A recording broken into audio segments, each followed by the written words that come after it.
to support. Hear me? I want to stay in Arizona. I want my new contract. But I like you. Yes, I like you, Jerry. My wife likes you. You're good to my wife. I will stay with you. That's great. I'm very happy. Are you listening? Yes. That's what I'm gonna do for you. God bless you, Jerry. But this is what you're gonna do for me. You listen? Jerry? Yeah, what can I do for you, Rod? You just tell me, what can I do for you? It's a very personal, very important thing. Hell, it's a family motto. Are you ready, Jerry? I'm ready. Just wanna make sure you're ready, brother. Here it is. Show me the money. Looking good, but I think I'm taking too long. Back to the spot for a Glock. I took a loss over floss, but still got a knock. Money! Jerry, does that make you feel good just to say that? Say it with me one time, Jerry. Show you the money. Oh, no, you can do better than that, Jerry. I want you to say it with meaning, brother. Hey, I got Bob Sugar on the other line. I better hear you say it. No. Show you the money. Not show you. Show me the money. Show me the money. Yeah. Louder. Show me the money. That's it, brother, but you got to yell that shit. Show me the money. I need to feel you, Jerry. Show me the money. Jerry, you better yell. Show me the money. Okay. Everybody relax and say this with me. Dak Prescott is a good quarterback. The reported numbers for his contract have hot take theater on fire right now. But here's the truth. Dak Prescott deserves whatever his agent and the Cowboys agree to. His value to the Cowboys makes him worthy of whatever large contract he's about to sign. Since last season ended, if not longer, there's been a lot of talk about Dak and how much he's worth, and if the team should commit to him long term. For me, it's no longer a debate. Dak has more than proven that he deserves to be paid like a franchise quarterback. I've tried to think why this is such a hot subject among NFL fans and NFL media, and I've come to this conclusion. People just don't seem to understand what they're looking at when watching Dak Prescott, or rather, people don't understand all that Dak brings to the table. The reason for this, I believe, is comparisons. Say what you will, but Dak snuck up on everybody in 2016, including the Cowboys. And since Dak was so far off everyone's radar, people weren't really sure what to make of him, and focused on stylistic comparisons and where he was drafted. And since everyone loves comparison, the comparison has been favorable at times, likening Dak to Russell Wilson. And then you have takes like Colin Cowherd comparing Dak to Tim Tebow. To be honest, both of these are not accurate. And when you break down Dak's game, you'll see why. But if I were to find a reasonable quarterback comparison to Dak, the closest I can think of currently is Alex Smith, which really isn't a knock on Dak. In a similar respect, Dak is often compared to draft mate Carson Wentz for obvious reasons, and being in the same division, with the conversation focusing on passing proficiency. It's also pretty clear that Wentz is a better arm talent, and Dak has had some pretty poor passing games in adverse situations, steering the conversation to is he merely a product of the parts around him. This is the part of the Dak discussion that I find the least rational. If you're watching this video, you've already seen the graphic of Dak's numbers without Ezekiel Elliott for 6 games in 2017, but here it is again. All this is done to set a narrative that Dak needs absolutely perfect surroundings to be serviceable. 1, that's true about this guy. 2, what young quarterbacks don't need a supporting cast? Jared Goff was given premium talent and draft picks to help his development. Carson Wentz, the same thing, adding Alshon Jeffrey, Jay Ajayi, and Torrey Smith. And for those people that make the distinction between receivers and Zeke as a running back being some kind of a crutch for Dak, well, what about Russell Wilson and Marshawn Lynch? In short, the expectations of Dak are either overly cynical or unreasonably positive. And yeah, some Cowboy fans are like that. As with many things, the truth is somewhere in the middle. The short answer is Dak is worth getting a fair market contract, even if he resets the market, because of the sum of all parts. What do I mean by that?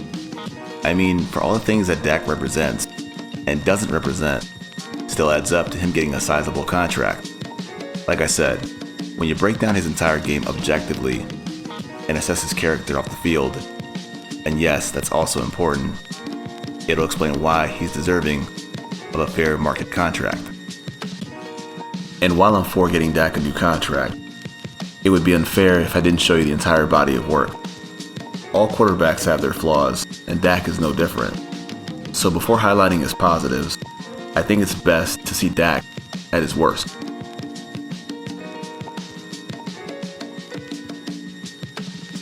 For the most part, Dak takes pretty good care of the football, and that's a good thing.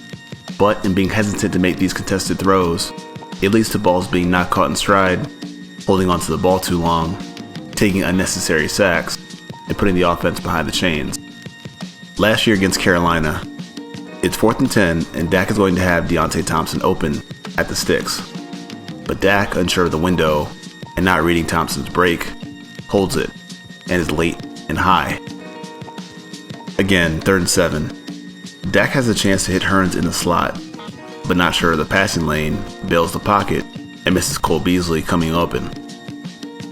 This has also shown up in college scouting reports, but also in the NFL. When Dak's footwork is sloppy, his ball placement suffers. Correctable, but an ongoing problem. Just watch his feet on some of these passes and where the ball ends up.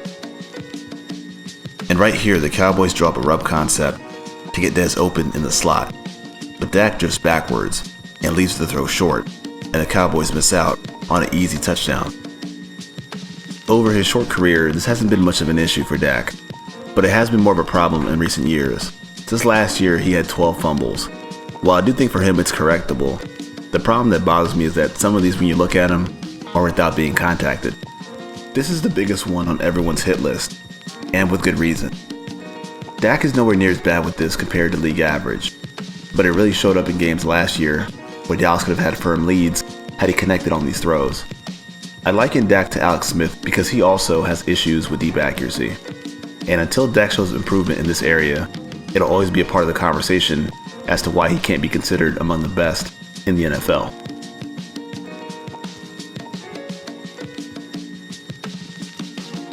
Dak has started every meaningful game for the Cowboys since being drafted. That's 48 regular season games and 3 playoff games. It's more impressive when you watch him take these hits, put his body on the line, time after time, and then get back up. Little fake toss, and then Prescott wide open, Terrence Williams touchdown. What a great fake. Not major, but it still caught my attention. Just watch the reaction of the linebackers and how the defense pursues where they think the football is. This creates space in the middle of the defense and gives Dak much more open passing lanes. Part of this is play design and how much defenses respect the running game, but a small something to notice. Under XOC Scott Linehan, the Cowboys' philosophy of ball control depended on manageable down and distance, giving Zeke plenty of carries on 1st and 2nd down, and Dak making underneath throws on 3rd down. In this area, Dak holds up his end, finding Cole Beasley, Dez Bryant, Jason Witten, routinely giving the Cowboys a new set of downs.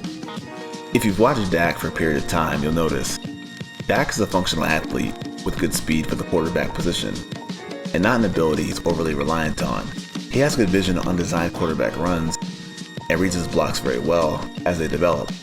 He's also got the toughness to finish and extend for necessary yardage. Dak also has the ability to make a defender miss inside and outside the pocket, whether it's showing balance in the open field or dodging almost a damn sure sack. Dak has the strength to shrug off the defender, keep his feet, and keep the play alive. While Dak is a good athlete at quarterback, the mental side of his game is pretty good too. From early on in 2016, he always seemed assured of what he was seeing on the field before it happened. And this play is a great example of that. He recognizes an obvious two-deep zone defense. He gets the Cowboys in the proper play. Prescott playing like a fifth-year seasoned veteran. He did it all with his recognition, his communication, and the execution. If I had to point out Dak's best characteristic, I would say it's his ability to throw on the run. Precision on these throws is really impressive. Sprint left, throwing that side, perfect. This one also, on the move to his right, reads the field from low to high, and hits Bryce Butler perfectly on the sideline. On this play, you see it together. The elusiveness, the strength, the balance. and their precision on the ball while on the move.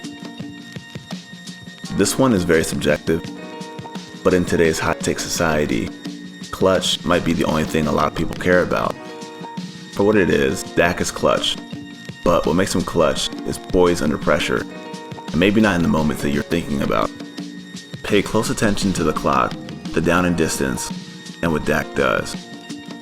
Here's the rookie quarterback you drafted as an afterthought and has the mental awareness to keep the clock moving. Again, doesn't panic, picks up the ball, and stops the clock. As of 2016, Dak has the most comeback wins.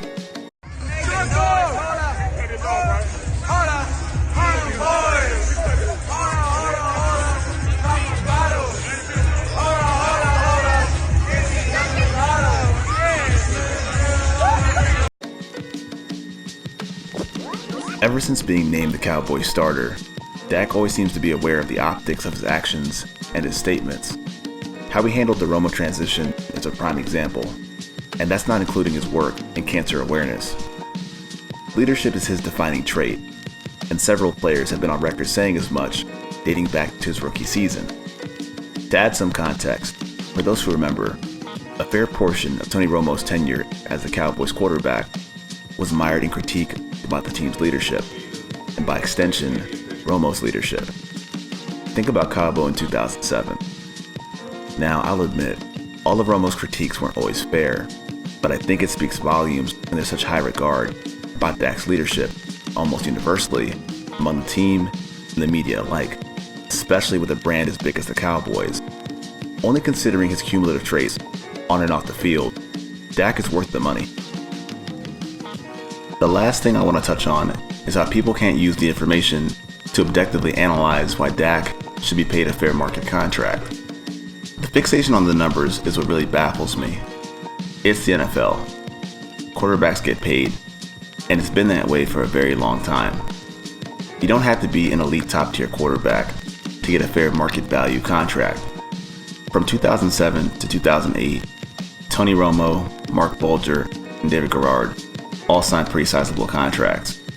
And at that time, nobody was really sure if they would live up to those deals.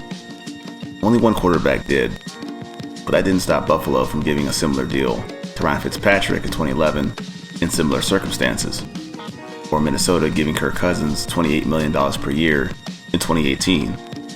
Finally, for people who are hung up on that paying Dak would force the Cowboys to let other players walk, losing players to free agency is the nature of the NFL. And if it really came down to it, the Cowboys could always restructure contracts to make cap space.